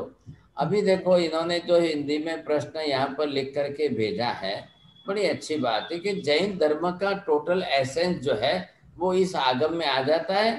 भाई आगम शास्त्र हमारे पास 45 आगम शास्त्र अलग अलग है, तो सभी इसमें तो नहीं आ जाते हैं, सब तो इसमें पॉसिबल भी नहीं है। तो 45 आगम शास्त्र है, ये उपदेशात्मक आगम है। भगवान जो लास्ट में जो उपदेश देकर जा रहे हैं, तो इतने सब जीवों को उपदेश दिया है, तो ये इसमें मुख्य बात जरूर कहिए। लेकिन सारांश में काफ़ी चीज़ें इसमें आ रही है और काफ़ी चीज़ें अन्य अन्य आगम शास्त्र में, आचारांग सूत्र आगम है, सुई गणांग सूत्र आगम है, भगवती जी सूत्र आगम है। ऐसे 45 आगम शास्त्र में अलग अलग सब्जेक्ट के ऊपर में काफ़ी डिस्कशन है। और ये तो एक लास्ट में भगवान ने 2 दिन देशना दी है, तो इसका नाम है उत्तरायण सूत्र आगम शास्त्र। बहुत कुछ इसमें है और बहुत कुछ बाकी अन्य आगम शास्त्र में बहुत अलग अलग है।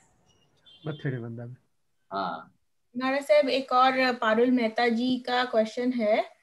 So what should be our thoughts at the death time? उनको ही बोलो ना बोलने के लिए। वो YouTube पर है, देख रहा है YouTube। तो उनको ये बैठना, पहले तो आते थे सामने बैठते थे, पूछते थे, क्या हो गया? So she is asking that so what should be our thoughts at the date time of death? हाँ, जो डेथ टाइम के अंदर सबसे बड़ा अच्छा है, आपकी सांसारिक भौतिक पौद्गलिक कोई इच्छा नहीं होनी चाहिए। आप पहले सब इच्छाओं से फ्री हो जाओ और मरण के समय हमारे भाव अच्छे हो जाने चाहिए, समता के, शांति के, कर्म क्षय के, जगत के सुख के लिए, जगत की शांति के लिए। मेरा किसी से वैर वैमनस्य नहीं है, मित्ति में सर्वभूतेषु, मैं सबको क्षमाता हूँ और सब मुझे क्षमावे, मैं सबको माफ कर देता हूँ, मेरा किसी के साथ कोई वैर वैमनस्य नहीं है। ये सब जो है भाव परिणाम जब अच्छे बनते जाएंगे तब आपको उस समय ख्याल आ जाएगा कि हमको इसी भाव में रहना है। आप पुण्य प्रकाश का स्तवन देखो, पद्मावती देवी की आराधना जो की है उसके अंदर, तो वो 84 लाख योनि के संसार के सब जीवों को खमक खामना करके क्षमा के चाहते। तो वैसे हमारे भाव बने थे। ये क्या कह रहे हैं, हम संसार की इन सब इच्छाओं में मत रहो। आप इच्छाओं में रहकर मरेंगे, जन्म बिगड़ जाए।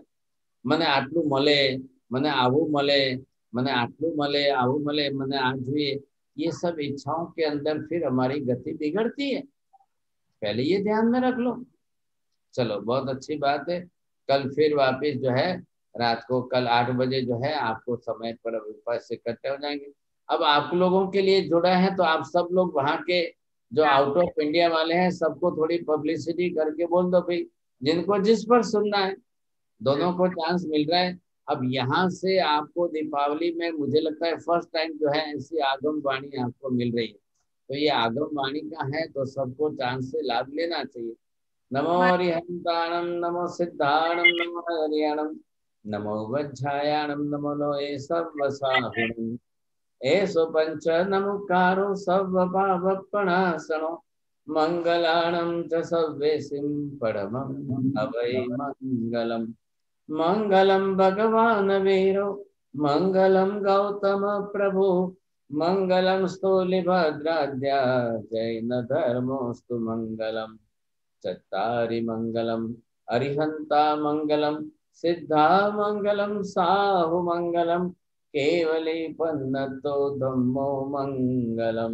चत्तारि लोगोत्तमा अरिहंता लोगोत्तमा सिद्धा लोगोत्तमा साहु लोगोत्तमा केवली पन्नतो धम्मो लोगोत्तमो। चत्तारि शरणं पवज्जामि अरिहन्ते शरणं पवज्जामि सिद्धे शरणं पवज्जामि साहु शरणं पवज्जामि केवली पन्नतं धम्मं शरणं पवज्जामि।